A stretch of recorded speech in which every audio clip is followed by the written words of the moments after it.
The readings for Sunday, March 26th. Sorry once again, guys, for getting this out so heckin' late. Yeah, just include me in your prayers that I can start buckling down and managing my time better and getting more free time through my week and so forth. Because, I'm sure you can guess it's affecting more things than just me putting out readings to my YouTube channel. So, but I appreciate your patience. And hey, better late than never, right? So, the Matins Gospel reading for today was from the book of John, chapter 20, verses 11 through 18. But Mary stood outside by the tomb weeping, and as she wept, she stooped down and looked into the tomb. And she saw two angels in white sitting, one at the head and the other at the feet, where the body of Jesus had lain. Then they said to her, "Woman, why are you weeping?" She said to them, "Because they have taken away my Lord, and I do not know where they have laid him." Now when she said this, she turned around and saw Jesus standing there, and did not know that it was Jesus. Jesus said to her, "Woman, why are you weeping? Whom are you seeking?" She, supposing him to be the gardener, said to him, "Sir, if you have carried him away, tell me where you have laid him, and I will take him away." Jesus said to her, "Mary." She turned and said to him, "Rabboni," which is to say, "Teacher." Jesus said to her, "Do not cling to me, for I have not yet ascended to my Father. But go to my brethren and say to them, I am ascending to my Father and your Father, and to my God and your God." Mary Magdalene came and told the disciples that she had seen the Lord, and that he had spoken these things to her. All right. Got some footnotes from the Orthodox Study Bible. So for basically this exact passage, verses 11 through 18, the encounter between the risen Lord and Mary is reminiscent of the encounter between the bride and her beloved in the Song of Solomon. And that would be in Song of Solomon, chapter 3, verses 1 through 4. This parallel teaches that through the resurrection, Christ has taken the church to be his eternal bride. See the footnote at chapter 2, verses 1 through 11, Ephesians chapter 5, verse 31 and 32, and Revelation chapter 21, verses 9 and 10. For verse 13, the term woman, it says to see the footnote at chapter 2, verses 3 through 5. For verse 14, it says to see the footnote at Luke chapter 24, verse 16. For verse 16, that Mary turned again, see verse 14, shows she had been looking back and forth between the angels, as noted in verse 12, and her Lord, sensing the awe of the angels in the presence of their ruler, but not yet recognizing Jesus herself.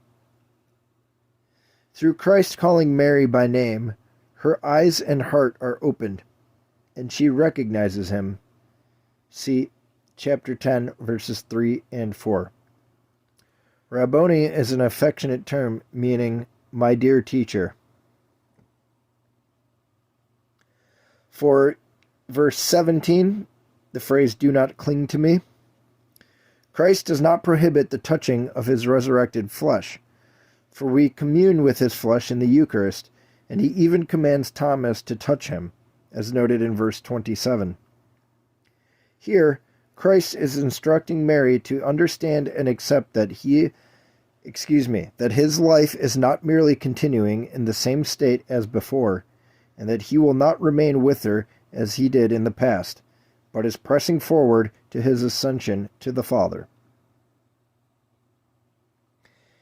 And for verse 18, Mary Magdalene, having remained faithful to Christ to the end, is the first person sent to proclaim the risen Lord, and thus is the first apostle of the resurrection. She is known in the church as, quote, the apostle to the apostles.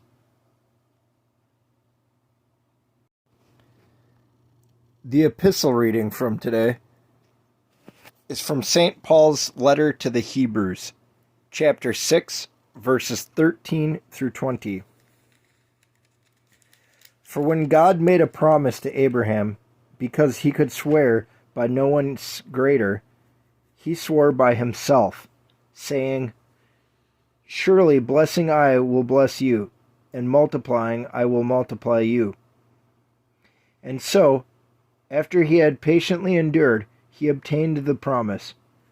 For men indeed swear by the greater, and an oath for confirmation is for them an end of all dispute. Thus God, determining to show more abundantly to the heirs of promise the immutability of his counsel, confirmed it by an oath, that by two immutable things, in which it is impossible for God to lie, we might have strong consolation, who have fled for refuge to lay hold of the hope set before us. This hope we have as an anchor of the soul, both sure and steadfast, and which enters the presence behind the veil, where the forerunner has entered for us, even Jesus, having become high priest forever, according to the order of Melchizedek. All right. Some footnotes from the Orthodox Study Bible. So for this exact passage, verses 13 through 20, it mentions that this passage is read on days commemorating prophets. Not really entirely sure. Today, obviously, we venerated St. John Climacus, author of the Ladder of Divine Ascent, but because it's the day after the Annunciation, I'm imagining that we read this for the Synaxis in honor of the Archangel Gabriel, which, of course, is today. I mean, technically speaking, that would be a prophet, probably the chief prophet, right? He came to announce to Mary. I'm not sure. I'm not going to make patristic claims I can't back up, but I would assume this passage that we read on days commemorating prophets, that, yeah, I would assume we're treating the Archangel Gabriel as a prophet. That would certainly make sense to me. If you have a more definitive answer instead of this just speculating, yeah, feel free to comment.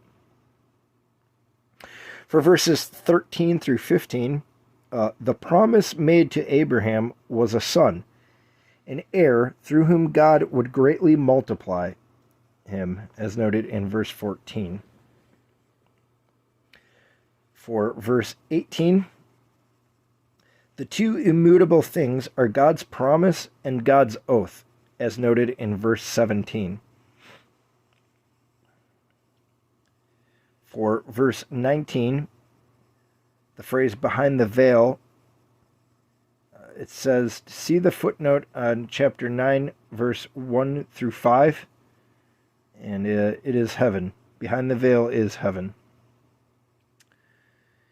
And for verse 20, noting Melchizedek, the author picks up the argument from chapter 5, verse 10. The liturgical gospel reading is from the book of Mark, chapter 9, verses 17 through 31. Then one of the crowd answered and said, Teacher, I brought you my son, who has a mute spirit, and wherever it seizes him, it throws him down. He foams at the mouth, gnashes his teeth, and becomes rigid. So I spoke to your disciples that they should cast it out, but they could not. He answered him and said, O faithless generation, how long shall I be with you? How long shall I bear with you? Bring him to me. Then they brought him to him.